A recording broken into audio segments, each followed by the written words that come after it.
Okay, I think I'm going to go ahead and get us started. Um, this maybe a little smaller group came for suffering this morning.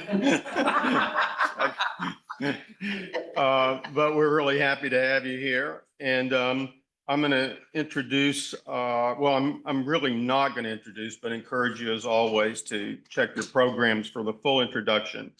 But I'll go ahead and go first as in the program, and then we've got Dave Griffith lead us toward those we are waiting for, Flannery O'Connor's late encounter with the enemy. Ann Ritter, Flannery O'Connor and the spirituality of suffering, focusing on Edith Stein. And Fernando Rossini, Encounters with God, approaching the child characters in Flannery O'Connor's narratives through Jacques Maritain's philosophical thought. Now, I have changed my title as sometimes happens as you actually get to work on it. And so I like to use a quotation from O'Connor as a title and then a subtitle sort of explaining it. So my quotation is for the title is "That the thing she don't allow," which is from The Enduring Chill. A brief speculation about Flannery and the cult of empire. Given political changes taking place across Europe and the United States, O'Connor and politics is the topic that I wish to touch on in my presentation, and particularly O'Connor's foregrounding of affliction as a problem for and the comic grotesque as a counter to the pursuit of political mastery and control. What I would like to call, following my colleague Jake Hastily, the cult of empire. Now, 18 or 20 years ago, a distinguished scholar from a prestigious Southern university gave a plenary presentation on Flannery O'Connor that foregrounded what he described as her relentlessly Catholic polemics. He had been raised in Catholic, gone to only Catholic schools, and had been allowed to have only Catholic friends. It sounded pretty miserable.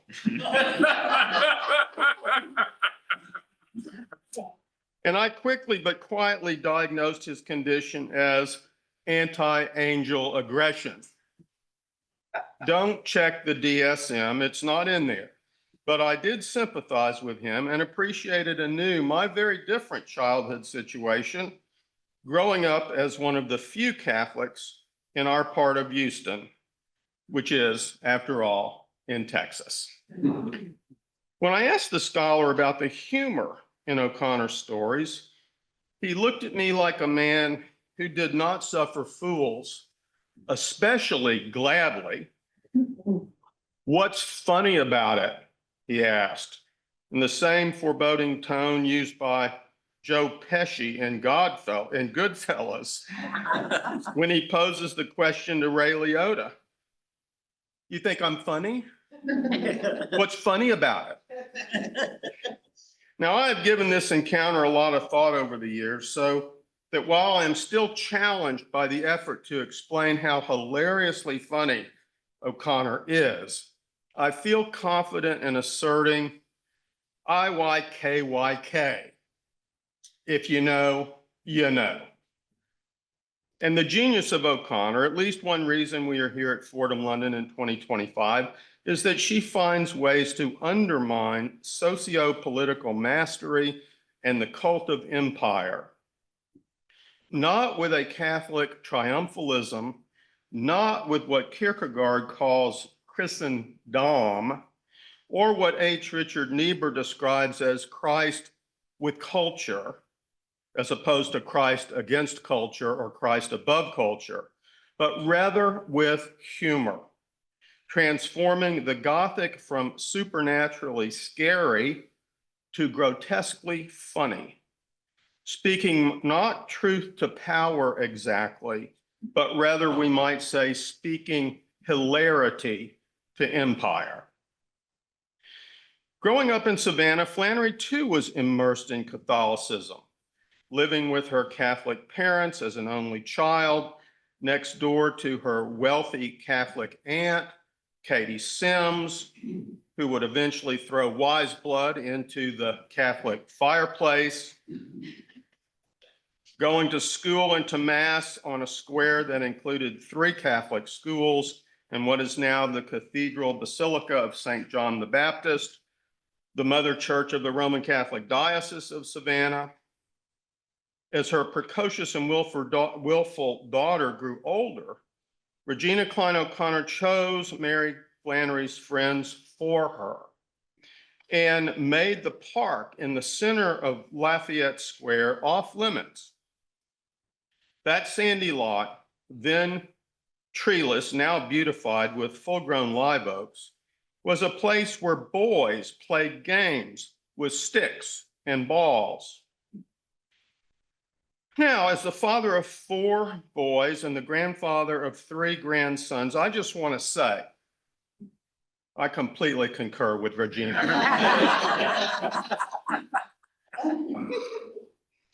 After school, Mary Flannery was to walk straight home from St. Vincent's Academy at St. John the Baptist or from Sacred Heart School on Bull Street, staying safely on the sidewalk and keeping clear of the barbarous space in the middle. But that milieu of protected Catholicism, a tiny Holy Roman Empire in Savannah, gave way to a more precarious and uncertain existence in Milledgeville. In a 1955 letter to Betty Hester, Flannery confesses that her, quote, upbringing smacked a little of Jansenism and admits that such fastidiousness may make writing more difficult. In a 1958 letter to Dr. T.R. Spivey, she suggests again that Jansenism, the inclination to cleanse the world of those aberrant persons, places, and behaviors that threaten purity and what is conceived as collective vitality, is a serious impediment to art, and specifically to the novel.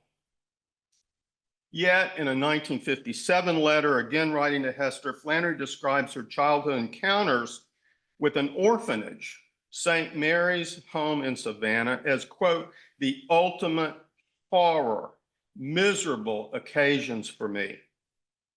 To the young Mary Flannery, the inhabitants were not other children, they were orphans with a capital O.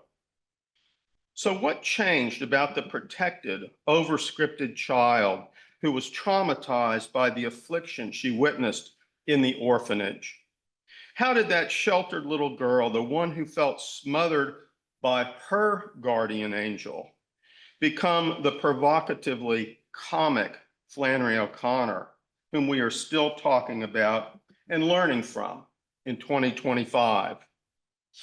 My theory is that Edward O'Connor's loss of his business and the onset of his symptoms began to undermine Flannery's inbred affinity for sheep-goat distinctions, and that his decline and early death laid the foundation for skepticism toward any version of the prosperity gospel. When she moved within 2 miles of Milledgeville State Hospital, which soon enough became known as the world's largest insane asylum, the looming presence of affliction became impossible to avoid, much less deny. And when she was overwhelmed by her own symptoms, she could not help but see herself as one of the afflicted. As one profound difficulty after another disrupted her equanimity, Flannery turned more and more to humor as a mode of taking it all in, and as a way of managing the lie that bad things don't happen to good Christians. Thereafter, she created her own version of the comic grotesque, a style that used the broken to challenge the whole, a shocking style that she hoped would get us scoff laughing at the implicit distinctions between who is okay and who is not, distinctions that are essential for the cult of empire, wherever and whenever it rears its unugly head. Now, after hearing Susan Strigley's exploration of humor yesterday, I'm thinking that comedy and affliction serve the same function. But right now, I want to go back to two quick assumptions that I'm asking us to make here. And I ask you to join me in two assumptions about comedy before turning to affliction. And I kind of hope that juxtaposing comedy and affliction will provoke at least a silent guffaw. The first assumption is that being funny is a way of dealing with the pain of difference. A mnemonic way of saying this is that funny peculiar leads to funny ha-ha. In English, we use the same word for both. And if we look at Flannery's depictions of herself and her linoleum prints and college cartoons, she surely saw herself as funny peculiar, or as Amy Alnar says, as a strange bird. In the Comedy of Redemption, Ralph Wood reminds us of the distinction between humor and satire. And the other assumption, which I also think is self-evident, is that comedy, not satire per se, but humor, laughter, ha-ha, is sand in the machines of empire.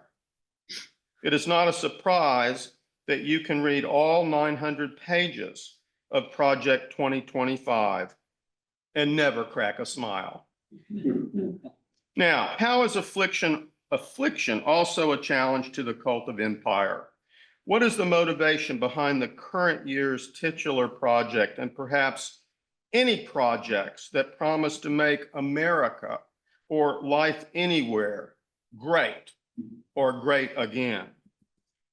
Whether we call this motivation positivity, perfectivism, or mastery, the plans and programs that individuals, tribes, or nation states develop are invariably crippled by cripples. I have chosen the word affliction as a portmanteau term that includes physical disfigurement and mental disability, and also illness, alienation, and otherness. Affliction is a scandal, literally a stumbling block. Affliction gives the lie to security. And yet security and prosperity are the promises that are continually held out to us by governments, by corporations, by religions, by self-help books, by journalists and advertisers, as Flannery well knew, calling them a piously conniving crowd, in her own words, as Beatrice Valverde reminded us yesterday, and even by well-meaning friends. It makes sense then that affliction be hidden or disguised. Hence the need for placement and displacement, removal, incarceration, and especially in 2025, deportation. In a word, in a syllable, walls. And despite lots of walls, metaphorical as well as literal, like the dude in The Big Lebowski, affliction abides. In an earlier essay on madness and confinement, I contrasted the stories of incarceration told by Michel Foucault and O'Connor. Foucault's rants in Madness and Civilization are well known and might be summed up by his remark that, quote, through the mediation of madness, it is the world that becomes guilty. We might call Foucault's the argument for revolution, and it was shared by Lang, Marcuse, and others during the heyday of the giant state hospitals. O'Connor's renderings sometimes strike a similar but not identical chord. For instance, her depiction of the entrapment of old Tarwater, whose sister works a perfidy on him, reminiscent of that worked on Blanche Dubois in A Streetcar Named Desire. not uncommon strategy for getting unpleasant, unwanted, and embarrassing family members disappeared. In the case of Old Tarwater, for 4 years, a rather light sentence comparatively. Another example is Mary Grace, who was taken away even more violently to be a lunatic, in the words of the white trash woman, presumably for the rest of her life. Now, during O'Connor's lifetime, Milledgeville denoted the destination to which crazy people were deported. And not just DSM diagnosed crazy people, but potentially anyone whose oddness made them inconvenient or who simply could not take care of themselves.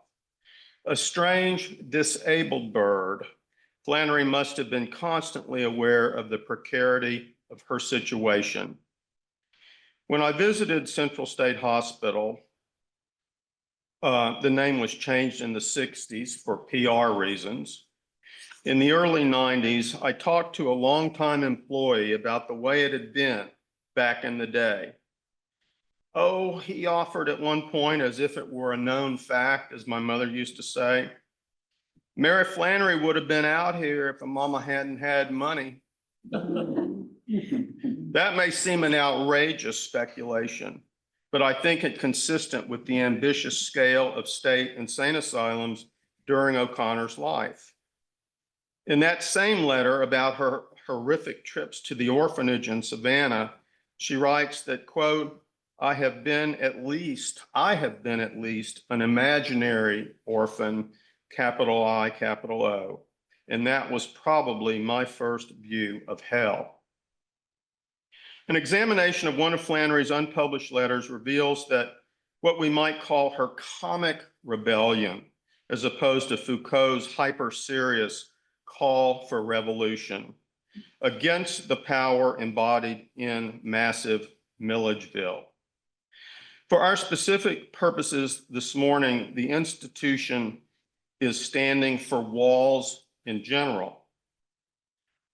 So in 1955, after a trip to New York City, Flannery wrote a letter to Fred Darcy, an inmate of Milledgeville State Hospital, who had been reading her work and who had initiated a correspondence with her. At some point, perhaps early in 1955, Darcy escaped.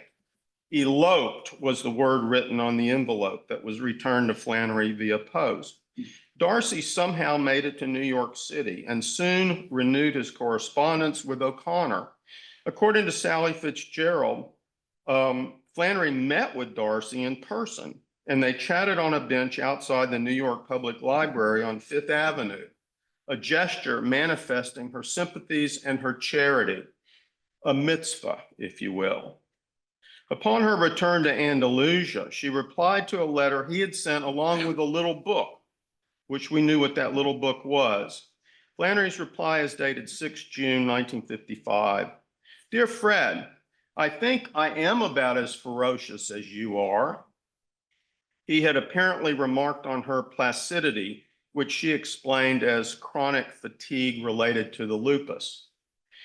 I keep thinking about your exit from the local institution, she continued, and being glad again that you are no longer there. It may be that having to live here, I can't escape it as completely as you. She then encourages him to revisit his experiences in the asylum and publish what he had shared with her. I hope that someday you will write something that will help these people. It would have to be a kind of word painting. You describe it all very well, and that is all that needs to be done. And she adds this caveat, your opinions about it would not be necessary. All that would be necessary would be to see it. As she nears the close of her letter, she mentions an unnamed friend of Fred. I hope that your friend, the librarian, is coming up. The phrase coming up has me wondering if Fred met the librarian at the asylum. With over 10,000 residents, it was more populous than the town of Milledgeville itself. and had a library and probably more than one librarian. She must be a very nice person, Flannery continues. I hope New York doesn't depress her as it does me, and I'm glad it doesn't depress you. In New York, even the elegant places are depressing. Reading this letter, we have confirmed an acute awareness and a deep personal sympathy for the thousands of inmates nearby. And these feelings did not consist of condescending pity. Ironically, I think, Flannery depicts aspects of herself in the flawed character of Calhoun in her story that deals most explicitly with the asylum. At Regina's urging, Flannery changed the title from the Azalea Festival, an actual Milledgeville event, to the Partridge Festival, and changed the name of the asylum to Quincy State Hospital. Calhoun grandiosely describes himself as a writer, artist, mystic, which Flannery O'Connor was and is. What she never was, despite the intercessions of Mariette Lee, was an activist. In fact, O'Connor's rejoinder to the cult of empire is based in mysticism as much as comedy. Her inspirations are St. Teresa of Avila, Edith Stein, as we'll hear, Simone Weil, but not Joan of Arc. Having written that Darcy's opinions about MSH would not be necessary, she gently proffers a mystic path as a viable alternative for him. I'm wondering if you know, quote, I'm wondering if you know Evelyn Underhill's book, Mysticism, she writes. I have read a good many of the mystics with profit.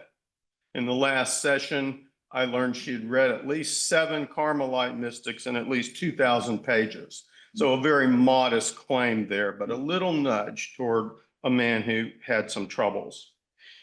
So I want to close with a reading of a clipping, a little newspaper clipping that Flannery sent along in her envelope to Fred Darcy in that 6 June letter in order to make a suggestion that we consider O'Connor and her work to be informed by a paradox. Yes, her stories can be characterized as comedies of redemption, as Ralph Wood says, but more acutely and more peculiarly, her work is a comedy of affliction made possible by her own path of writer, artist, mystic, her own humorous vocation of affliction. So she says, as she concludes her letter, enclosed is a friend of mine who was not as lucky as you. Regards, Flannery. And the clipping, the headline of the clipping, baggage traps him. The article is under a picture of a little boy with glasses holding something in each hand. Philadelphia, November 18th, Kenny Schultz, 10, of Bridgeton, New Jersey, displays his piggy bank and a savings bond in the bus station after police were called when he tried to buy a ticket and leave home. Police were called after the ticket agent noticed an unusual amount of baggage that included a portable typewriter, a flute, a book on dogs, 3 alarm clocks, 5 penknives, and a Bible. Here, Flannery offers a comic accompaniment to Darcy's escape, not to undermine the significance of his liberation from a horrific facility, but to find humor in an awful situation, her characteristic style. Thrice in the short paragraph, we are reminded of the authorities in positions of power and their characteristic reactions. In the bus station after police were called. Police were called after the ticket agent noticed. And yet, the piggy bank, the savings bond, Bible, the flute, and the book on dogs, not to mention the benign face of the would-be escapist, remind us that there is, at least to Flannery O'Connor, something funny about it. Thank you.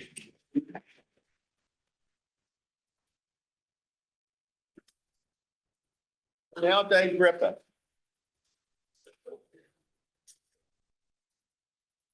Sorry, I gotta set up my rig here.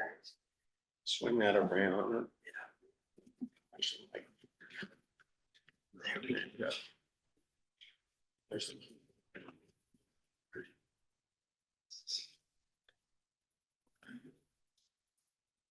I feel like Phil Donahue. This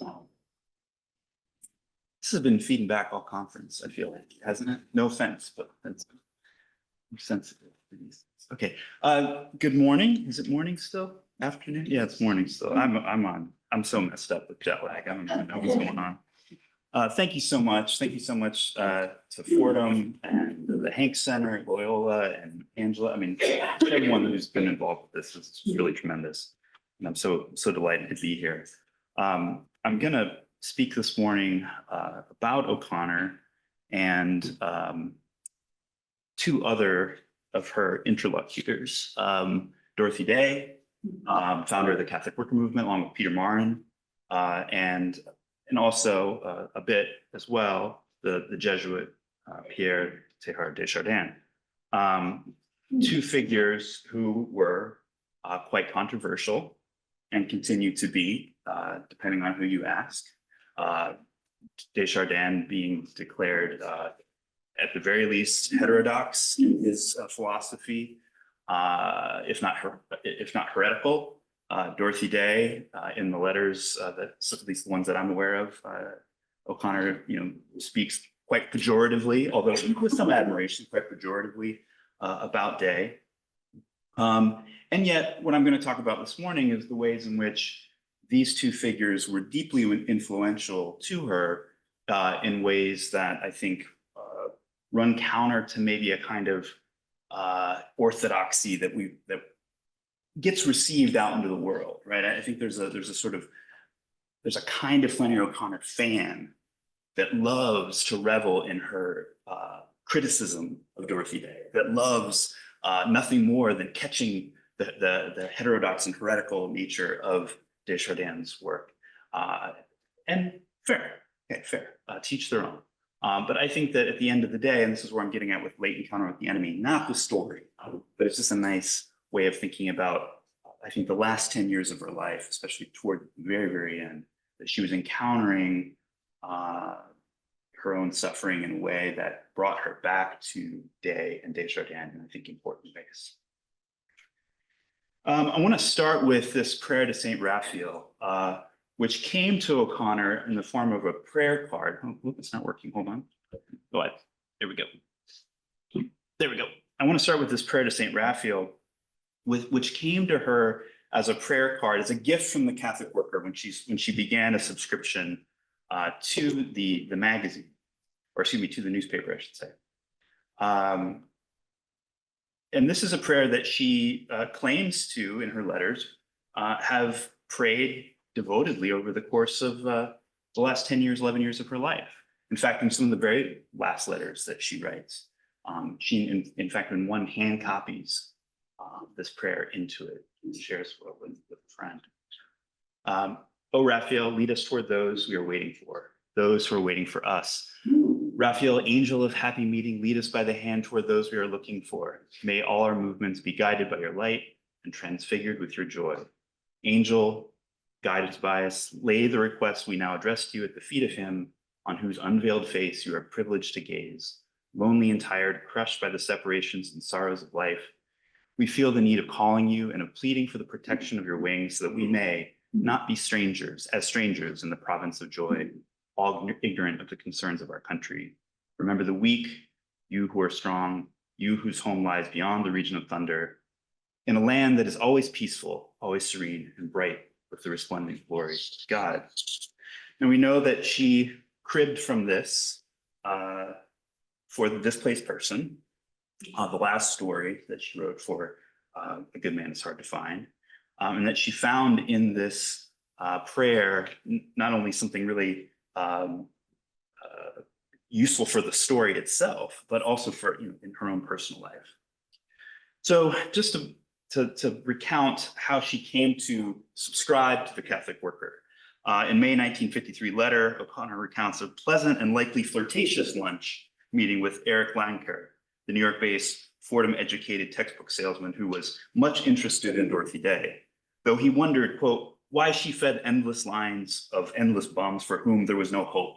She'd never see any results from that. O'Connor's letter leads the reader to believe that she and Longcare reflected in a bemused way for some time longer on Day. Quote, the only conclusion we came to about this was that charity was not understandable. Strange people turn up. As dismissive as O'Connor's account sounds, the lunch conversation piqued her interest enough that soon afterwards she took out a subscription to Day's Catholic Worker newspaper. It was a penny a copy, and maybe like $1 for a quarter for the whole year or something like that.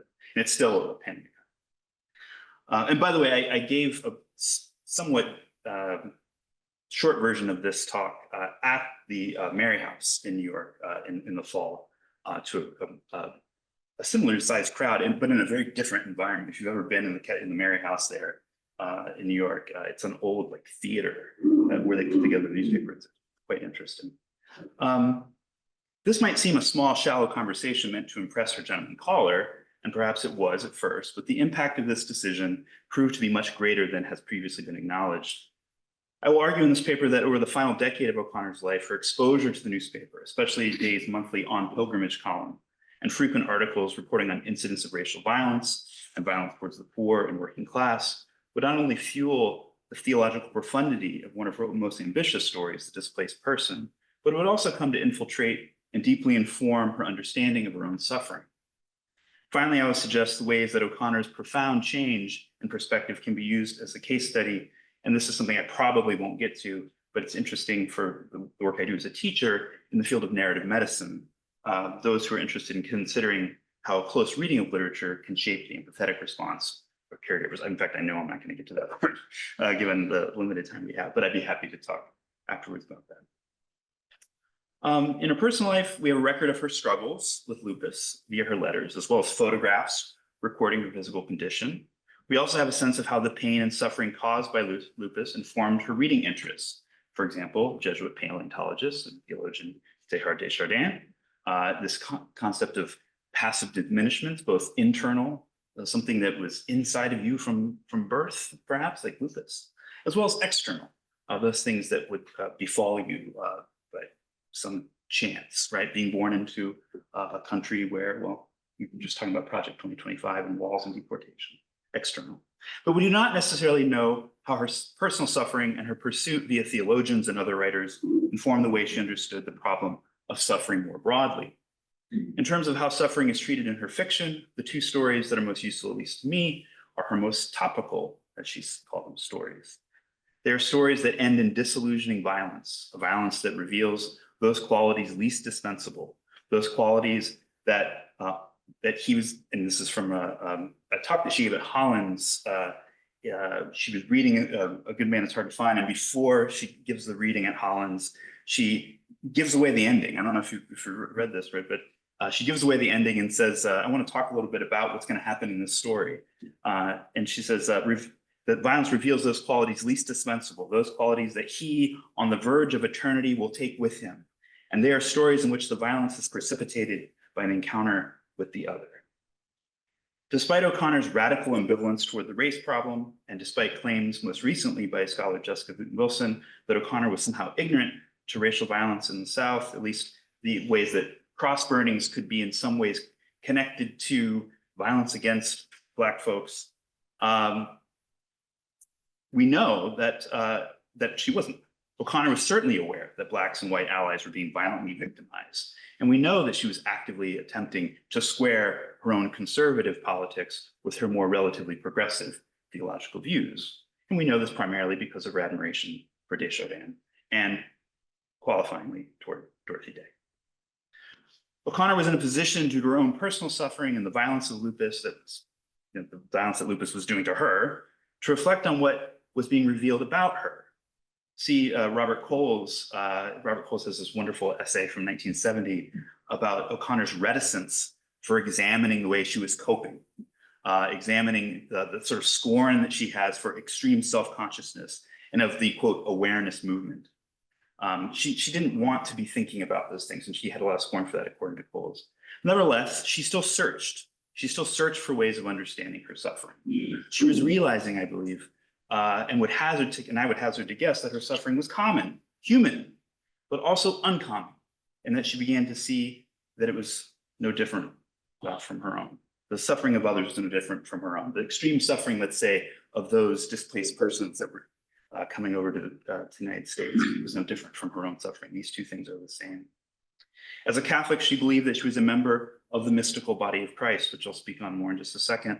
And as such, she had to accept suffering as a sign of election, membership in the mystical body, but not election in a Calvinist way, but in the utterly Catholic way articulated by Pope Pius XII's 1943 encyclical on the mystical body of Christ.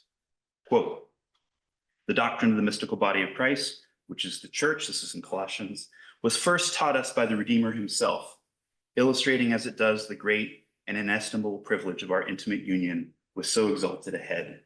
This doctrine, by its sublime dignity, invites all those who are drawn by the Holy Spirit to study it, and gives him, in the truths of which it proposes to the mind, a strong incentive to the performance of such good works as are conformable to its teaching." So we see this connection between the mystical body of Christ and good works. Now, Bill was speaking to Jansenism, which I think I don't necessarily have time to get into that as much here, but this is something for at least for me to think about some more, the way that Jansenism, to the extent that it was present in the parishes that she grew up in, might have been at play here. This might seem uncontroversial, hopefully it is, and yet there's a very common, sometimes privileged approach to O'Connor's understanding of suffering that I would like to address and think through with you. I would like to argue that through O'Connor's sense of suffering, though O'Connor's sense of suffering was indeed profoundly influenced by received church doctrine, it was also affected by these two controversial Catholics, Desjardins and Dorothy Day. The influence of these two writers, both of whom embraced suffering as a means of evolution, progress, and ultimately convergence, or as they would say, solidarity.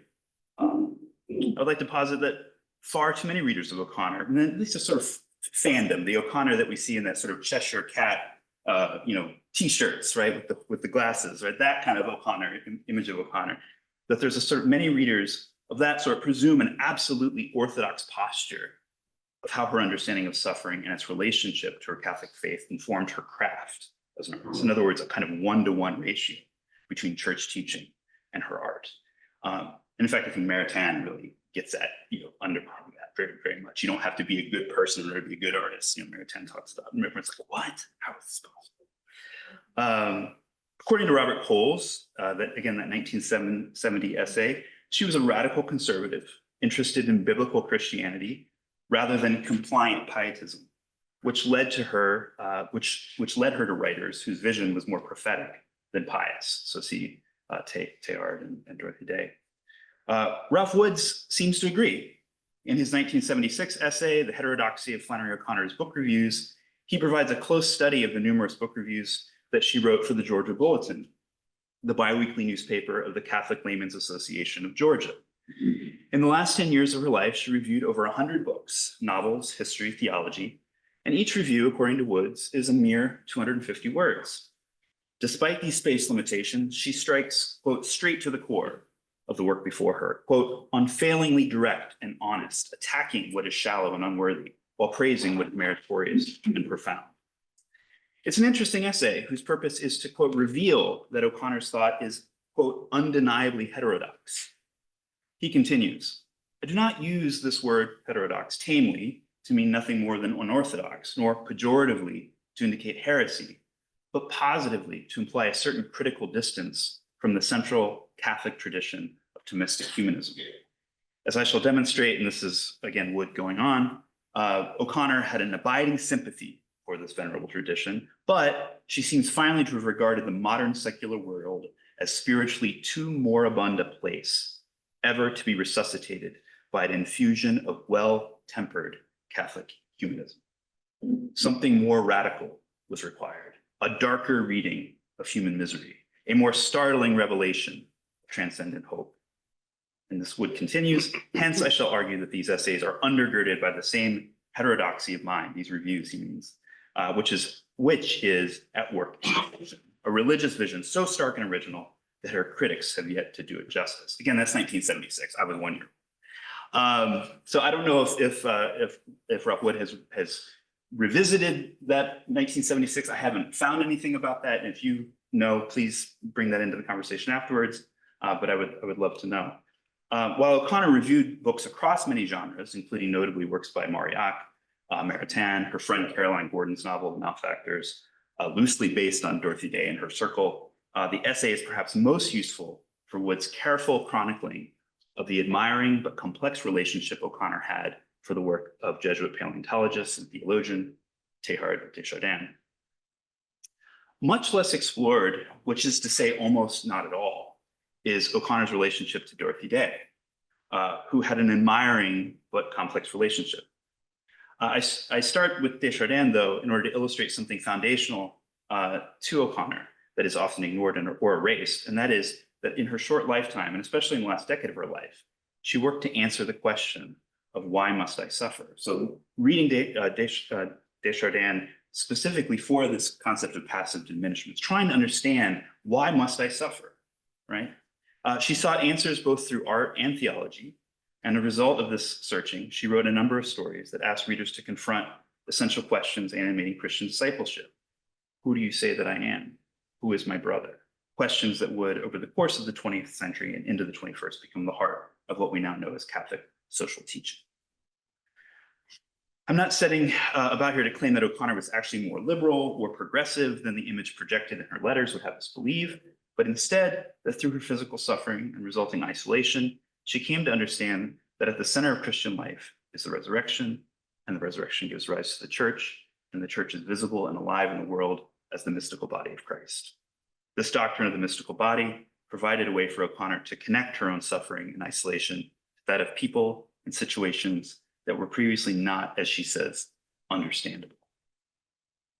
So I want to go a little bit more here into, and this is just the letter that I mentioned at the beginning, the letter to Betty Hester about Eric Longhair coming for lunch, about strange people turning up. Dorothy Day's, this is from her On Pilgrimage column, which was a regular feature on the front page of the Catholic Worker newspaper. So this is from 1962. So there's reason to believe that O'Connor would have read this. I mean, there's in her letters, she talks about not only reading it herself, but having her mother read the paper. There's a funny exchange between the two of them where she talks about, she's talking to him, I think with Eric Longhair about I haven't read your piece in the Catholic Worker yet. I hope that you'll adopt more of a style of Peter Marin, because it seems to me that the style is more, in order to write well for the Catholic Worker, you have to be incarcerated or something. There's some pretty amazing lines in there. But this is from the 1962 On Pilgrimage article by Dorothy Day. She says, above all, we need to hear more and more about the doctrine of the mystical body of Christ. We are all members of one another. Where the health of one member suffers, the health of the entire body is lowered. An injury to one is an injury to all. The old IWWs used to say. So as you all know, Dorothy Day began her career as a journalist and as a socialist before her conversion to Catholicism in 1927. But yet she still, and this is where the Catholic Worker, I think, to this day continues to ruffle the feathers of some people. But it was a combining of Catholic doctrine, Catholic social teaching, and this deep solidarity with the working class, with labor unions, with socialists, and even communist ways of thinking. And here she says, and since there is no time with God, this includes, meaning the mystical body, this includes Chinese, Russians, Cubans, and yes, even those who profess Marxism, Leninism. In the ways in which this comes into O'Connor's work, we're coming back here, before she, sort of before a time that I can at least place the Deschardins influence, of course, because I don't think she read Deschardins until 1960 or around that time. But she talks about how she used the prayer to St. Raphael. The prayer had some imagery in it that I took over and put into Displaced Person, the business about Mrs. Shortley looking out on the frontiers of her true of her true country. And all this led me to find out eventually what angels were. We had some mention of angels, and anyway, what they're not, and what they're not is a big comfort. Is a big comfort to me. From Desjardins, she takes the title "Everything that rises must converge," of course. Remain true to yourselves, but move ever upward toward greater consciousness and greater love. At the summit, you will find yourselves united with all those from every direction have made the same ascent, for everything that rises must converge. I want to skip then, with the little time I have left, to the ways in which I think this all comes together at the end of Everything That Rises Must Converge, the story. And this is something that I'm getting just into this now in the last couple months. In Ralph Wood's article, he talks about the ways in which he sees Everything That Rises Must Converge as a lampooning of Desjardins. He can't see the ways in which she was positively influenced by this. And I'd like to argue that no, the language of passive diminishments is deeply here at the end of the story, and not in any sort of tongue-in-cheek way, right? Now, again, Ralph Wood might have revisited this, and far be it from me to criticize Wood, who's an estimable, in his knowledge. He's forgotten more about O'Connor than I'll ever know, I'm sure. But at the end of the story, we have this darkness that creeps in. Stunned, he let her go, and she lurched forward again, walking as if legs were shorter than the other. A tide of darkness seemed to be sweeping her from him. "Mother," he cried. Skip a bit. Wait here," he cried, and jumped up and began to run for help toward a cluster of lights he saw in the distance ahead of him. "Help, help," she shouted, but his voice was thin. And then at the end, the tide of darkness seemed to sweep him back to her, postponing from moment to moment his entry into the world of guilt and sorrow. We see this language in The Divine Milieu by Desjardins in 1957. If we consider the matter carefully, we in fact perceive that a sort of dismay is the only fine point of ourselves that comes up into the light of self-consciousness. In the next paragraph, immediately beyond lies impenetrable darkness. Here in the last line of that paragraph, in fact, everything beyond a certain distance is dark, and yet everything is full of being around us. This is the darkness heavy with promises and threats, which the Christian will have to illuminate and animate with the divine presence.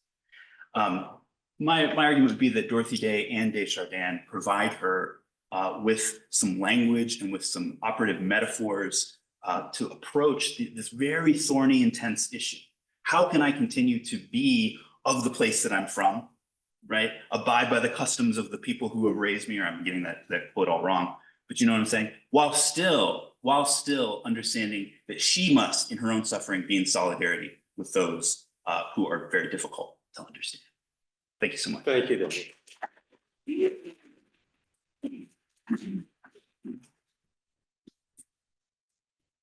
And now, Ann Ritter, you're going to sit.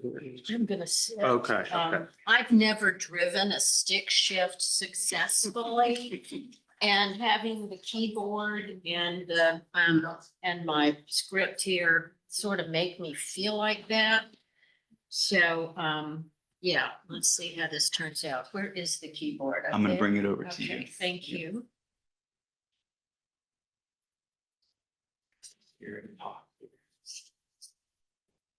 No, that's from him. 1 second.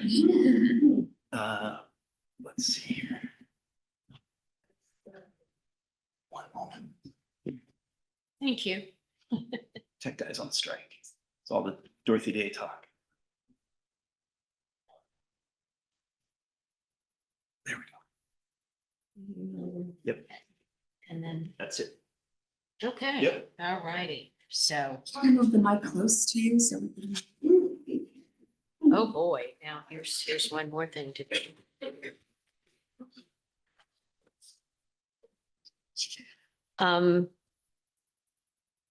Edith Stein is parenthetical, and as I go through this, I hope you don't get impatient and go, but she said she was going to talk about Edith Stein.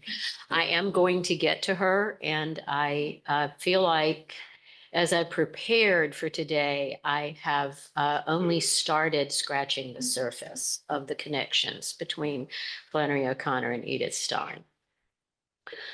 But anyway, Flannery said she was not a mystic. She denied it. She did not lead a holy life as she would have perceived a lonely mystic to need to do. And perhaps there were no clear signs to her mind that would indicate identifiable mystical qualities, no divine visitations. But more important, it would be near impossible to tease apart what were visions as opposed to what might have been symptoms of lupus or side effects of the many medications used to treat that illness.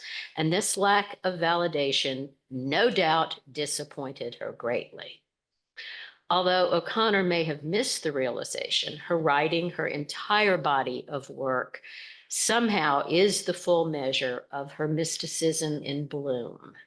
And the illness itself represents the path taken to her becoming a 20th century mystic of the literary variety. So the clearest way to understand how that happened might be to start with William James. In his Varieties of Religious Experience, the original, James chronicled the lives of many mystics through the centuries to reach conclusions about spiritual development and transformation. But a more contemporary and devoted Jamesian scholar, Lynn Bridgers, has brought James into the 21st century by spending additional time with his work and overlaying it with her own personal and scholarly paths. In her contemporary Varieties of Religious Experience, she has measured the experience of each of James's mystics in light of their temperaments, as well as their exposure to trauma and subsequent resiliency. So to compose her more detailed examination, she has also aligned James, which would be much to his surprise, with phenomenology. So for those of you who think, I'm not really sure what phenomenology is, here's a quick definition. And I'm going to depart from my script a moment to say that I first encountered phenomenology in a very non-scholarly way and very experientially, because I had a theater director and workshop leader about 40 years ago who somehow had found her way to studying phenomenology, and she brought it into structured improvisation in theater. And it changed the way that I approached acting and the way that I approached scene study. And I discovered that if you applied phenomenology there and committed yourself to it, that just incredible things would happen and you literally would be transformed. So one has to be completely present to what is. And so to me, it is the ultimate expression of be here now. And just see what happens. So let me go back to my script. Bridgers concluded that among the saints and mystics whose lives James examined, the males often came to their mystical states after trauma or injury, while most of the females had suffered an illness that left them with mystical qualities. She went on to more accurately confirm James's findings that within the female lineage, she counted the instances against her 3 measurement tools, temperament, trauma, and resiliency. And she found that the variations ranged from extreme illness, often with a single near-death experience, to long-term chronic illness. So both O'Connor's mysticism and that of Saint Teresa of Lisieux, who died from tuberculosis and whom O'Connor so greatly admired, fall into this latter category of having worked toward it. So let's talk about her illness. She surrendered to lupus and the acceptance of extreme treatment. And those are the first indications that O'Connor had begun to walk the mystic's path, the opportunity she asked for in her prayer journal during the Iowa Writers Workshop years. So to kind of shortcut, let's look at some of the symptoms that she would have suffered from directly from lupus itself. So there would have been arthritis symptoms, joint inflammation, inflammation of the lymph glands, fevers, extreme fatigue, weight loss, anemia, and the so-called butterfly mask. And then in the next slide, most of these would probably have come from treatment, but there's some overlap. So kidney damage, sometimes failure, impairment of the central nervous system, puffy moon-faced appearance, what was called watermelon face, very pejoratively, thinning scalp hair and growth of facial hair and hair elsewhere on the body, weight fluctuations, digestive upset, very frequently nausea, hunchback posture, the so-called, again, pejoratively, very unattractively, buffalo hump. Bone deterioration, we know that she suffered from that, and then mental health challenges, including changes in mood, temperament, and actual changes in personality.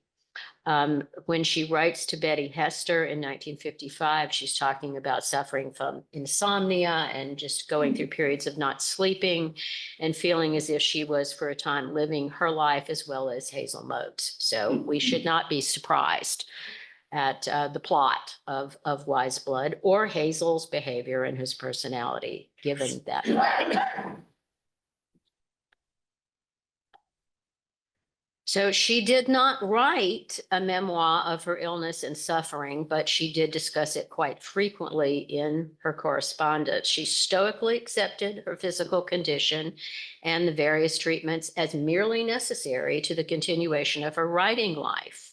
And I'm indebted to Bill Monroe for his bringing the script to life, the case of Flannery O'Connor that Craig led me to, and it was in the Journal of Medical Humanities way back in 1994. So it was extremely helpful in bringing me to where I am today, as well as Jennifer Prophet, who wrote the corticosteroid images from Flannery O'Connor's fiction, which appeared in the Flannery O'Connor Bulletin back in 1997-98. So she was dutiful in her obligation to do right by her body, her earthly container. That was a vessel that allowed her access to creation of her art. And in many ways, she was lucky because she fell right into the early years of modern lupus treatment. And so she was somewhat of a willing and compliant medical guinea pig. And the treatment protocol that was in use then is still in use now. It's just that they've learned so much about how not to use it, as Bill said in his article, as a sledgehammer approach. So she was in the sledgehammer period. So now let's move forward a little bit. Preserved at the O'Connor archives at Emory University's Rose Library are random doctor's notes, prescriptions, hospital receipts, and other flotsam and jetsam that show daily life for O'Connor as a lupus patient. Detailed instructions on restricted sodium diets, daily measurements of overall fluid intake, the results of frequent blood draws, and advice to avoid the out of doors and direct sunlight. Now, all of this during the 14 years when she was producing some of her finest and most accomplished work. So as you may imagine, some of these things probably made it extremely difficult for her to travel. And after the initial onset of her illness, where she began to experience the symptoms when she was with Sally and Robert Fitzgerald. And then she came home and was very ill. She was diagnosed. She went back to visit them twice. There was the later trip to Lourdes to attempt a miracle cure, and she rallied enough to travel to lecture infrequently up until the last years of her life. But imagine what some of these restrictions meant for traveling and going away from home. And with each trip attempted afterward, there had to have been a pretty serious recovery cost of time and getting well. So in short, lupus exacted a toll not only from her physical body, but her mental health and stability. And it hindered her ability to function in the world as a competent, fully independent adult. It ushered her more fully along the path of literary mysticism with physical exile to Milledgeville. And as Jennifer Prophet has pointed out, It was a creative catalyst, a psychological and cultural exile into the land of disability where no one else could follow and is totally othering. I'm a Quaker, so I'm going to quote a Quaker mystic, John Calvi. In every way, she literally had to become content to live at the edge of the village. So this is an othering slide. These are ways that she was othered, and Bill has also helped me along on this one. I've gotten a lot of pushback on this, but I think that she was somewhere on the autism spectrum. I'm not sure. I'm not either. So, that's why it's a spectrum, but she was like a little adult all of her life. And I think she may have had a touch of Asperger's. Southern Catholic, as Bill has pointed out, she had that early life in Savannah and then plunked down in Milledgeville in very reduced circumstances. And as Dorian pointed out yesterday, her keen intelligence in Milledgeville, surrounded by all these very provincial people, had to have been painful. There was her illness, and then were the crutches, so she had this prosthesis that made it absolutely impossible to deny that she was othered, that she was ill. So let me go back to my script. So rather than writing one autobiographical character, let's look at the ways in which she managed to bring herself and her embodied phenomenology into her writing. So she parsed out her illness among different characters. So let's see. Yes, there we go. All right, so in a late encounter with the enemy, the general's kidneys functioned when they would. In everything that rises, Carver's mother in the green crepe dress, her feet overflowed in the red shoes. In Greenleaf, one of the sons, Wesley, must endure a salt-free diet, very much like O'Connor's own. Frances Marion Tarwater in the Violet, it's not Violet, it's Violet. Bear It Away describes feeling unsatisfied by food and empty as a prelude to nausea. And the old man, Mason Tarwater, is Splotched Face, very much likely reference to the butterfly rash on O'Connor's own face.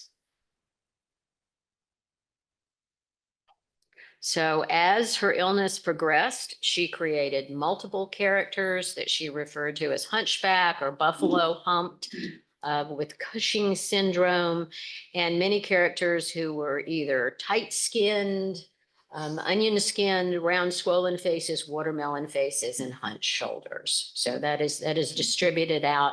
And as her own mobility became increasingly impaired, she created more characters with mobility issues, fizzy knees, stiff legs, uneven gaits, deformities, and then the unrepentant club-footed Rufus, my personal favorite. In the lame shall enter first.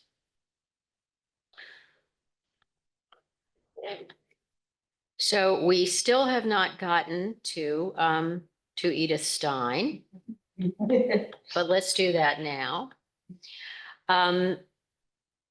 O'Connor said that Simone Weil and Edith Stein had influenced her more than anyone else. And yet in another letter, she says only because of what they did, way more than anything that they ever wrote.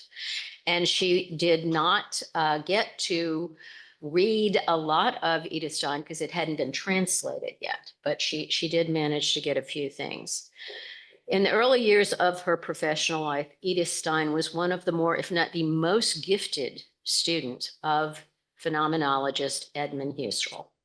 Stein staked her claim in early phenomenological circles with an exceptional doctoral dissertation on the concept of empathy that today remains a gold standard of rich description and analysis.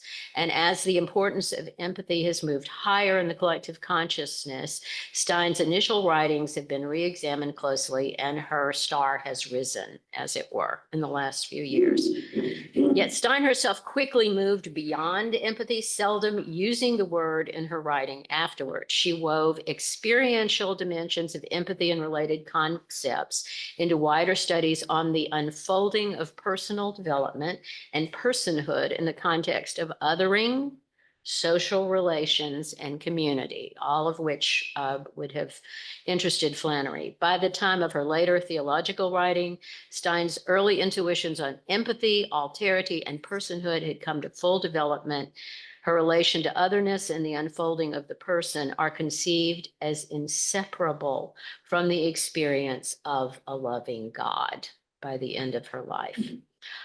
She was born into a Jewish family and initially declared herself an atheist, and then converted to Catholicism and became a discount Carmelite nun and member of their order in Cologne. Because of fears for her safety, the order got her out of Germany and over into the Netherlands, and that still did not save her, neither her conversion nor her relocation. And she was ultimately arrested and sent to Auschwitz, where she died in the gas chambers in August of 1942.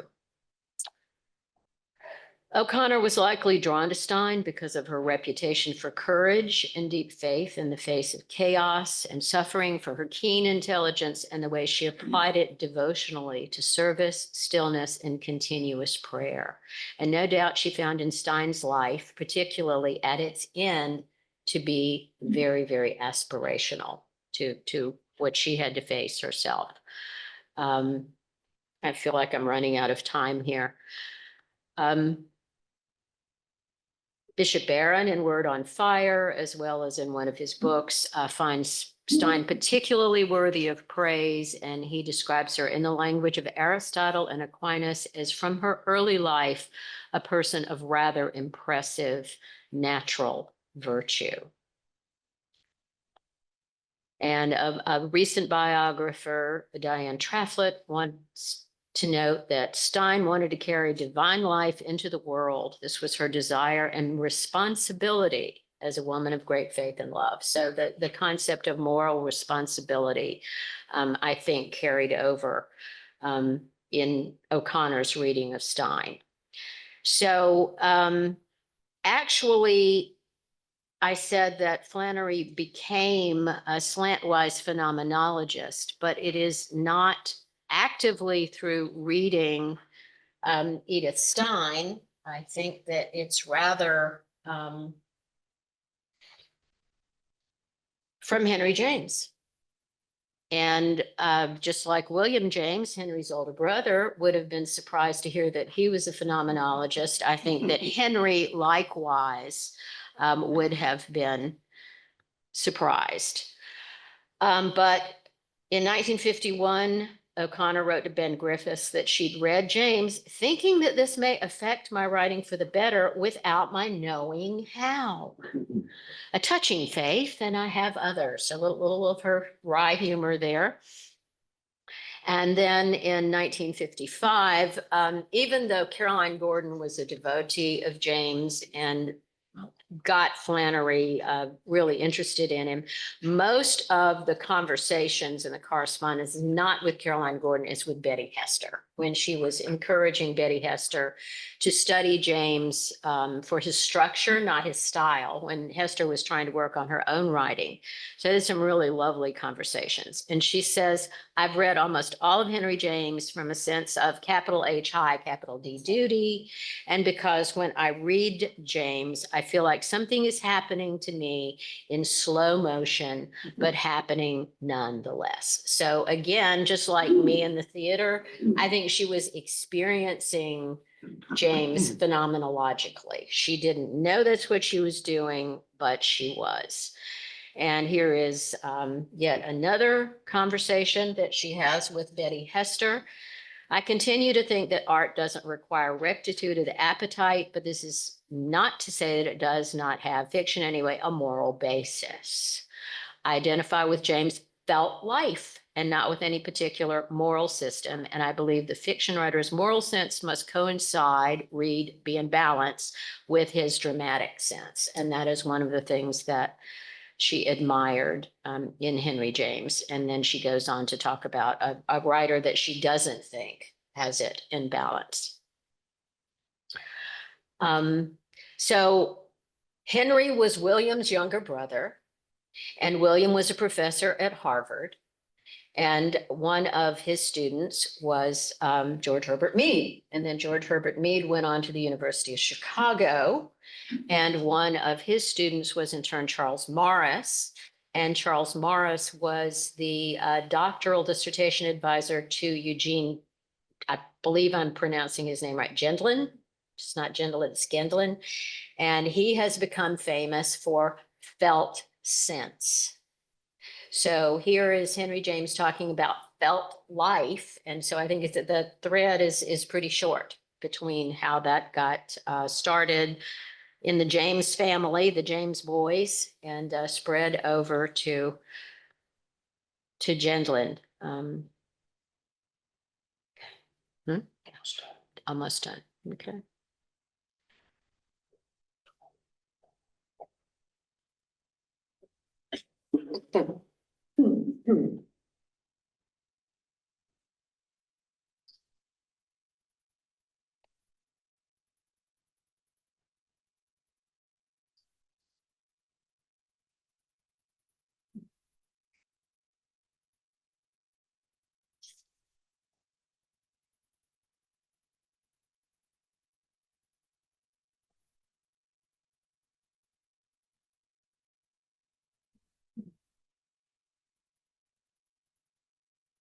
So in addition to those characters where I felt like she parsed out pieces of her illness and disability, this is one that I think that Jennifer Prophet takes on. She talks about people backing away from O'Connor's disability, both when they met her in life and how no one really wants to take that on, and that it is a general discomfort with disability in our modern society and the way that we want to look away from people who are imperfect. So this is one that, again, another idea that I've put forth, and I feel people back away from this idea. But in the amount of Stein's work that she was able to get her hands on, which was a translation of John of the Cross, one of the few passages that O'Connor actually underlined and bracketed, and I found this in the archives, was on a page about stripping of the faculties as a way of coming to more directly know God. And according to Rousseau, faculties are considered language, sociability, and reason. So The Life You Save May Be Your Own was already published by the time these words fell into O'Connor's hands. So I think her perspective was merely validation, because in essence, O'Connor had already written part of herself into that reality. In The Life You Save May Be Your Own, the stripping of faculties. Surely written at a time when O'Connor was feeling deeply vulnerable, The Life likely projects Regina as Lucy Nell the elder, and the only protection standing between Lucy Nell the younger, Flannery, and an insincere and spiritually rudderless Tom Shiflett, who cons his way into the removal of that protection, ultimately abandoning Lucy Nell, the idiot daughter, as O'Connor referred to her in correspondence, to an unknown fate. We can only imagine her being sent to some version of Central State Hospital in Milledgeville or worse, because no one knows or cares about what to do with her.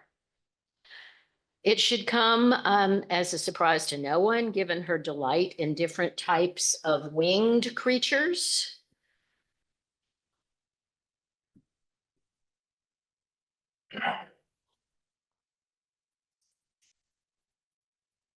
That the backwards walking chicken, the peafowl, the guinea hens, that if O'Connor were stripping herself back to her most essential and innocent self, would she not have allowed the single word which that self could speak to be bird?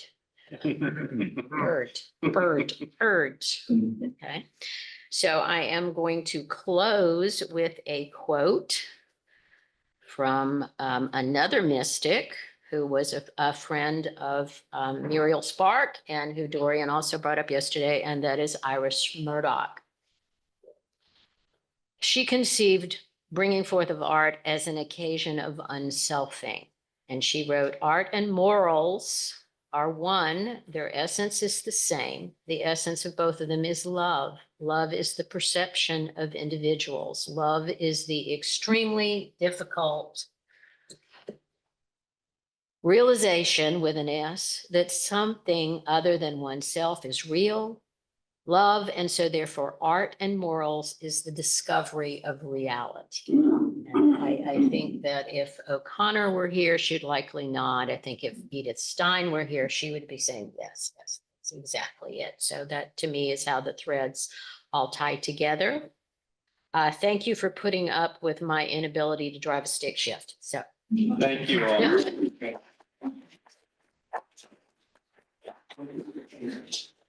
We don't have lunch until 12:30 and we're running a little bit long, not as long as the previous group. We have one more presentation. Yeah, Right. we do. That's what I'm warming up for. Yeah.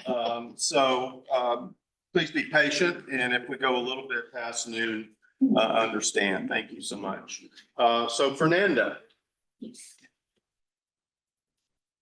Thanks. Okay. Right. My perspective is quite different. In fact, okay, it's okay. Okay.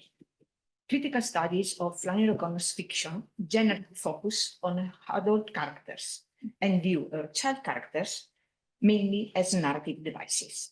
In contrast, my approach to Flannery O'Connor's We can't hear you. okay is on. Okay, is it right? Yes. Right. Okay, sorry. Maybe twist it just a little bit. Okay, like Twist it. this. Yeah, twist it that way. Yeah, that's good. Okay, it's clear now. Yes. Okay, okay, okay. Thanks. Sorry. So I start again. Okay, there are two lines.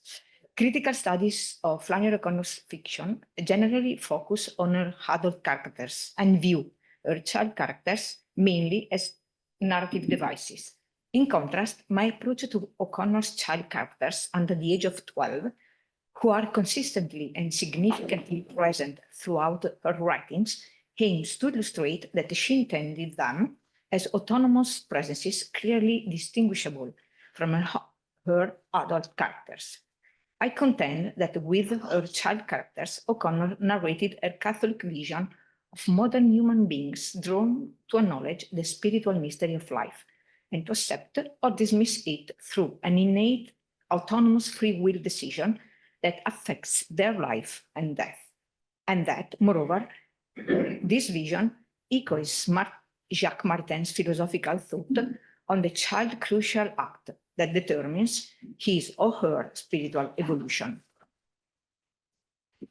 First, it is necessary to explore O'Connor's idea of the child. Although she confessed that, quote, I really don't know much about children. That is to say, what goes on in their minds. I like to watch them from the outside, unquote. She also asserted that, quote, anybody who has survived his childhood has enough information about life to last him for the rest of his days, unquote. Despite this apparent contradiction, her letters and essay testify that over the years, she forged her own profound understanding of the interior worth of a child and of childhood as a distinct and intrinsically valued phase of human existence. Indeed, her personal experiences as a beloved child, the image of the innocent child her Catholic faith promoted, her education, which exposed her to the tenets of modern psychology, and her extensive reading in philosophy and theology combined to define her conviction that, without considering the spiritual dimension as essential, any theoretical approach to the child and its developmental dynamic was incomplete.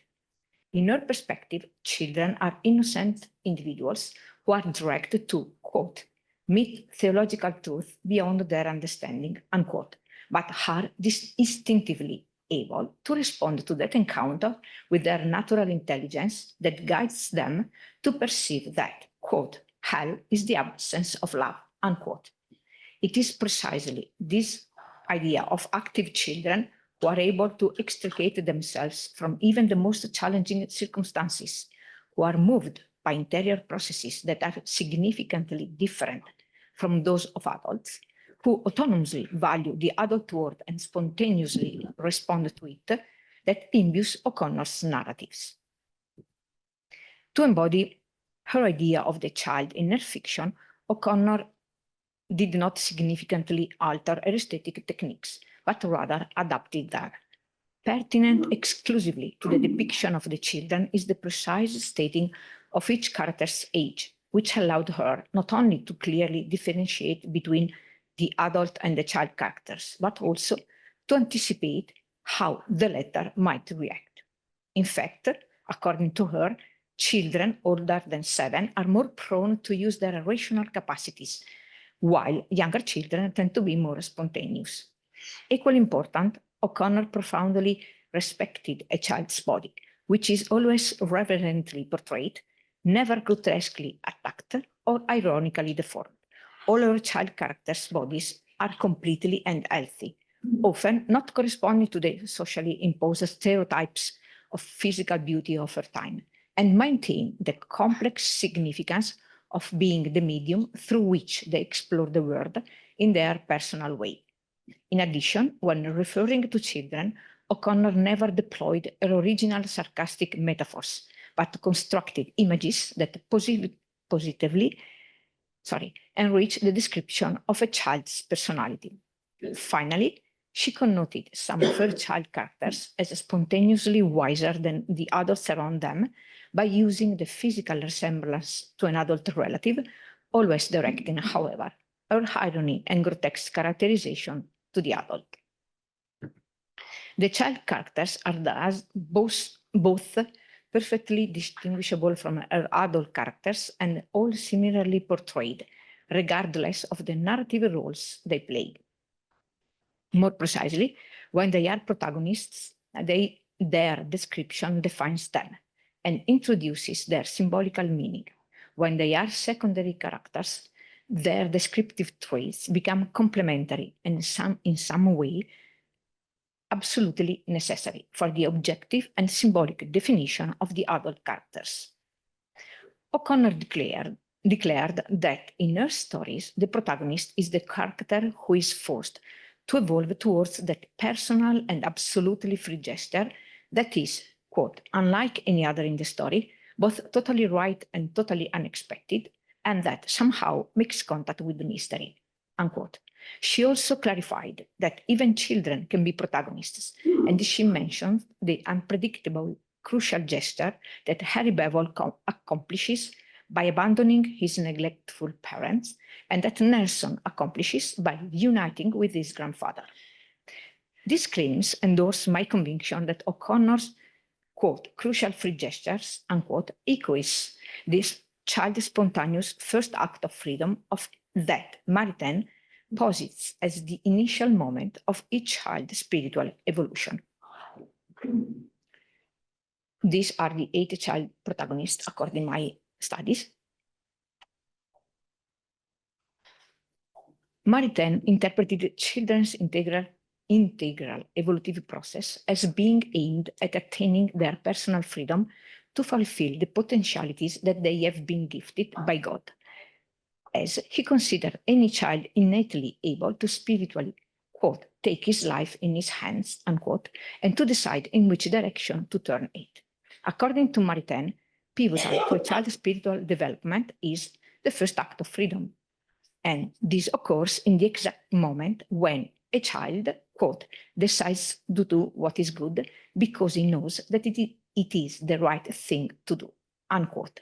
With this autonomous and absolutely spontaneous decision, the child encounters, quote, the moral good with the whole mystery of its demand, unquote, and instinctively acknowledges the presence of a separate good in his or her life, reaching thus a primordial experience of God. Through this first act of freedom, any child is vouchsafed the divine grace, which at the same time allows the act to be accomplished, makes it spiritually significant, and supports the child in his or her acquisition of, quote, a first non-conceptual knowledge of God, unquote. Since this act remains a practical action focused on the object, not on the interior process, all its implications, quote, are not disclosed to the intellect of the child, unquote. Building on Maritain's idea about the first act of freedom, while analyzing O'Connor's fiction, I have concluded that in addition to the two previously mentioned child protagonists, another 6 engage in the pivotal gesture that among these 8 through dice. Sorry, but I have twisted the, okay, these are the 8 child protagonists. I have twisted the slides. Okay. According to Maritain, the first act of freedom takes place in the child's daily life. So the social conditioning of the children environments, their educators, and their own personalities profoundly influence its accomplishment. O'Connor's 8 child protagonists live in the modernizing South, whose significant changes intersect with and considerably influence the lives of children. According to Maritain, an adult is a proper educator when he or she delicately awakens the child to employ intelligence, social abilities, and knowledge to explore the world as the expression of God's creation, and to become a person aware of the spiritual significance of existence. From this perspective, only old Mason Tarwater, despite being apparently absurd, is a competent Maritainian educator, as his presence favors Francis's integral evolution. Not only does Mason educate Francis intellectually using the Bible as a textbook, but he also guides him to realize that to be free, quote, has to be connected with Jesus, unquote. In contrast, apart from the child's mom, who is emotionally nurturing, and the unique role that the comforting presence of the memory of his dead mother plays for Norton, all the other adults are in their own ways inconsistent educators or dysfunctional figures so egotistically interested in themselves as to ignore their children's authentic needs. O'Connor's child characters, therefore, endure different forms of psychological or physical violence, even to the point of experiencing the extreme form of death, provoked by the adult's character's inability to be authentic Maritainian educators.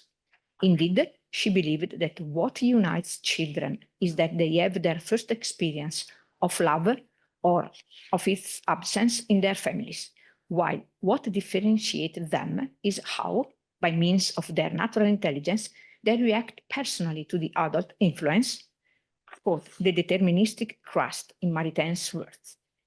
In her introduction to Memoir of Marianne, O'Connor defined natural intelligence as the child's internal complex combination of intuitiveness, spontaneity, and unconscious knowledge, a concept that is paramount in Maritain thought. The child protagonist's personal way of responding to their challenging circumstances and of accomplishing the Maritainian first act of freedom, or O'Connor's crucial gesture, allows me to detect some common thread. First of all, Sally, Virginia, Nelson, Ruler, Manley, and the child do not face extreme violence or death, while Mary Fortune, Harry Bevel, and Norton die. Then Sally, Virginia, and Nelson experience the violent disruption of the human certainties of their world in a closer relationship with the caring adults in their lives. Back at home in the woods, after his eye-opening days in the city, Nelson for the first time shows an enlightened expression consciously rejects the implication of his grandfather's materialistic lesson and spontaneously accepts that the knowable world implies an intelligibility that goes beyond its mere materiality. Sally Virginia, facing the fire engulfing her mother's farm, feels, quote, "I never felt before suffering," unquote, which reveals the girl's perception of a mysterious new dimension, but she turns the gaze away from this to look beyond the barrier of trees, which suggests that she instinctively grasps the new perspective implied in the destruction of her farm. Moreover, the child, ruler and manly, rely on their intelligence and reasoning to perceive the flaws in their world and to decide to accept the revolutionary presence of God.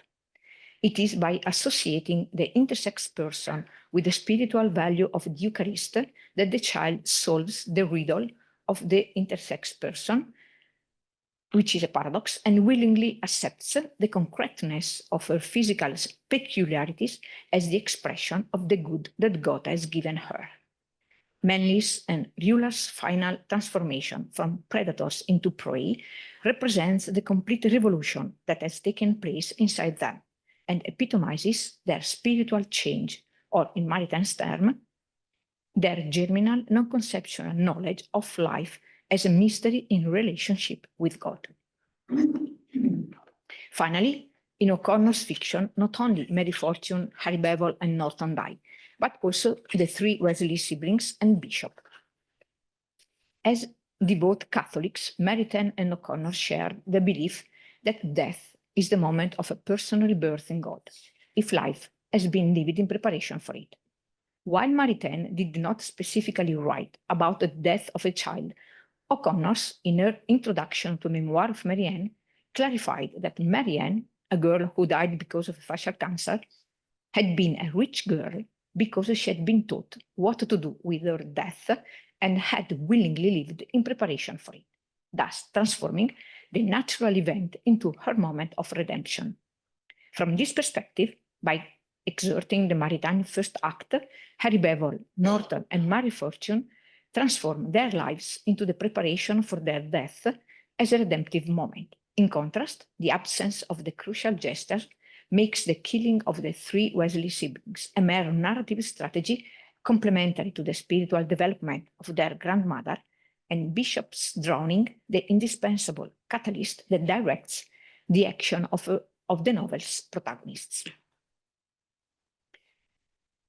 I deem that Mary Fortune accomplished the first act of freedom when she abandons her grandfather and voluntarily returns home with her father, who for the first time she calls Daddy. With this act, the girl acquires a growing awareness of the possibility of another dimension where Mr. Fortune is not always right and she is not his perfect replica. In a family that has taught her prevarication, physical revenge, and exploitation, she knows how to violently react to maintain a new personal integrity and her innate decision to defend the good in the view of the woods, which concretizes the child's non-conceptual idea of God. The divine grace vouchsafed to her with the first act of freedom and her tenacious opposition to letting hell into her world suggests that she may have died a martyr. Maritain explained that the first act may be caused by, quote, a trifle that, however insignificant, is pregnant with a spiritual vitality, unquote. In Barry Habol's case, this is his damp shoes that remind him of his baptism in the river, triggering his instinctive decision to abandon his uncaring parents to reach the river, which he has understood as the place where he will be loved. In Norton's case, the trifle is Rufus's claim that hell and paradise exist, a claim that prompts the child's immediate decision to believe Rufus and reject any of his father's materialistic explanations. By accomplishing the crucial gesture, these two boys' actual search for attention and care mirrors their spiritual journey towards the authentic love of God. While Harry Bevel essentially realizes his spiritual journey moving quickly to the river, Norton's evolution towards his reunion with his dead mother is defined by the increasing brightness in his eye that reveals, quote, there was a strange new life, unquote, in him, and by the use of the telescope. Since Maritain postulated that it is through concrete knowledge that a child is guided to discover God, the telescope may be considered the allegory of this process of exploring the real to comprehend the spiritual, with the child using this physical instrument to acquire the necessary knowledge to discover his mother spiritually. This journey ends for Harry Bevel when, quote, he takes the gentle hand of the current, unquote, genuinely believing that he will be accompanied to the place where he will be loved, and drowns. And for Norton, when, having discerned his dead mother among the stars, he hangs himself, certain that he will be embraced in her love, which metaphorically represents God's love. In conclusion, I contend that the 8 child characters' instinctive capacity to innately perceive love in the hell of the adult's world, along with their personal determination, constitute the elements that both O'Connor and Maritain consider indispensable for children to accomplish the pivotal decision that directs their lives and death out of the dysfunctional world of the adults towards an encounter with their first non-conceptual experience of God. Or, in O'Connor's word, anybody who has survived his childhood has enough information about life to last him for the rest of his day. Thank you.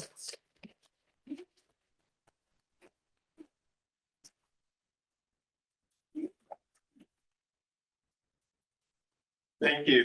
I'm going to ask for 3 questions, and then I'll let you go. If we don't get 3, I'll let you go before that. No Or pressure. comments, No right? Or pressure. comments. Okay. Yes, sir.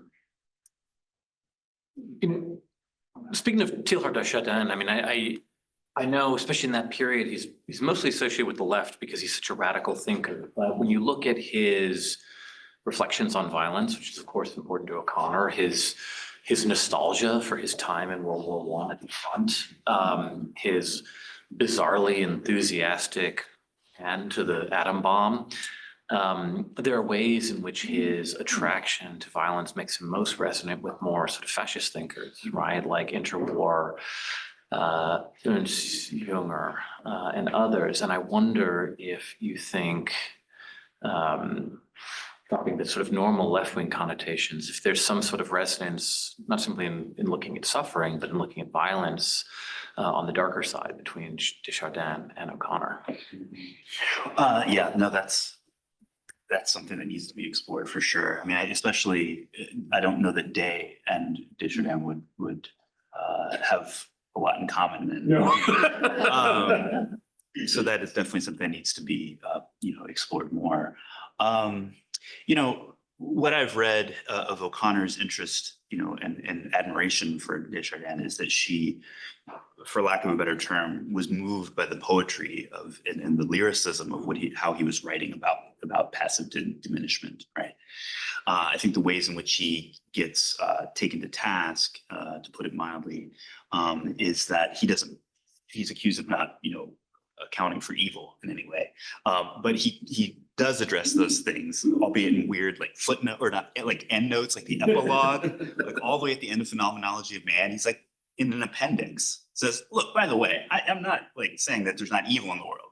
Let me address that. But it's like in two and a half pages. And similarly in Divine Milieu, he addresses it right at the beginning by saying, I'm not saying there's not evil in the world. I just want to focus on, this more sort of generative, generous way of looking at things. But as far as the, being bedfellows or being fascists being attracted, to his writings, I mean, I think de Chardin would have been horrified by that.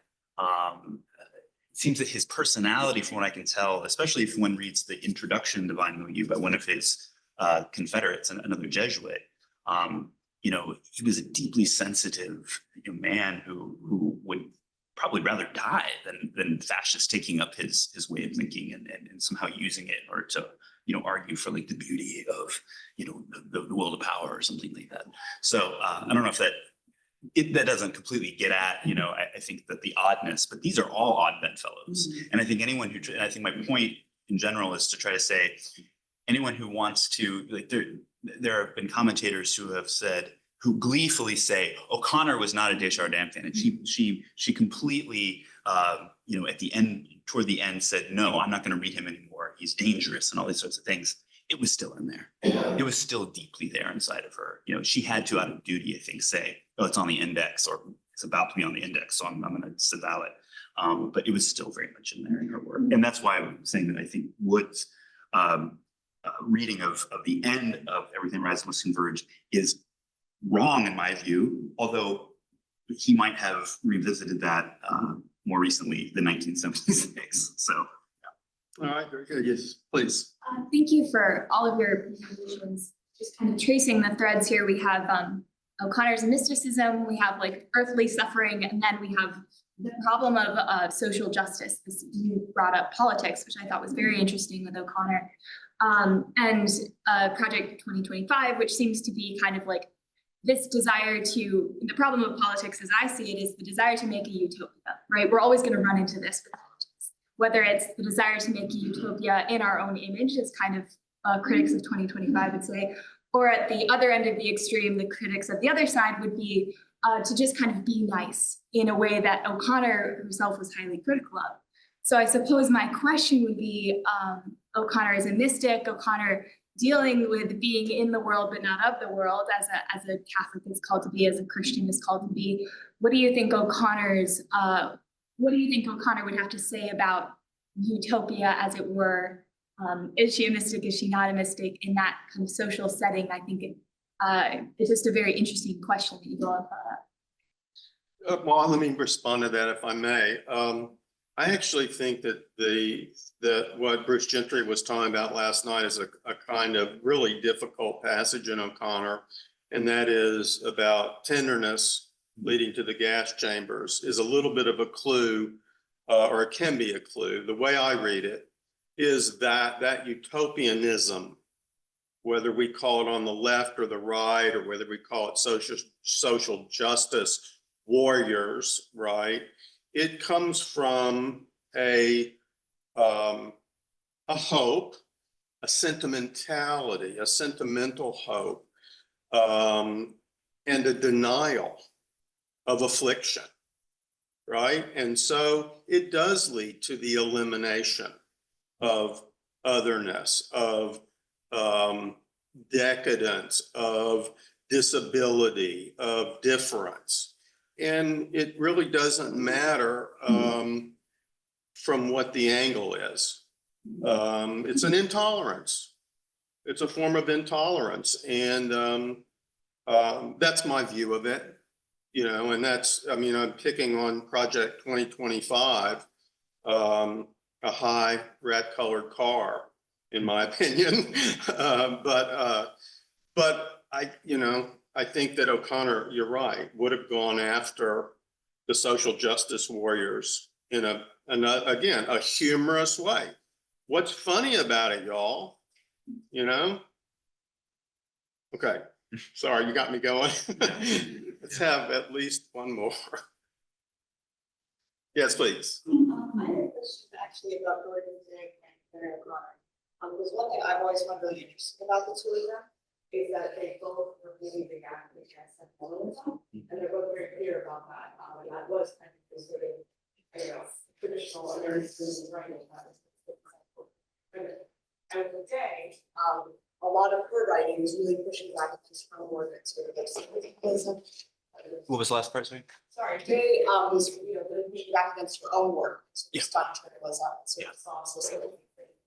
Her biography then is like kind of circular and meditative, frustrating stuff. I think kind of in order to kind of push back against that, Whereas O'Connor kind of pushed against sentimentalism in a really different way. Like she wanted to be something very where she wrote this kind of, violent fiction that sort of refuses to give you a moral and kind of refuses to make you have an emotional reaction that pull back. Yeah. So I guess I'm just kind of curious to see kind of some similarities between that and the fact that they're both reacting to that, and whether kind of O'Connor's dislike of Day might have also been influenced by it.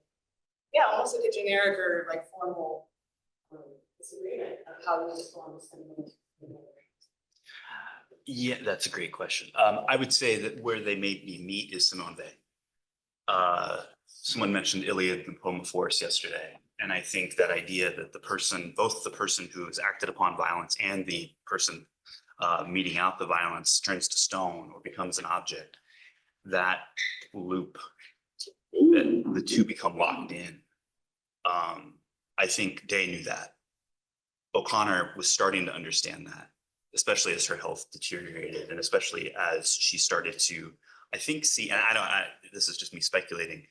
I think she, of course she was trying to have her cake and eat it too when she, badmouthed Eudora Welty for, where's the voice coming from and while at the same time writing Everything Rises Must Converge. But I think she started to appreciate the ways in which, as Vincent Cunningham said yesterday, you can have the Bible in one hand and the headlines in the other.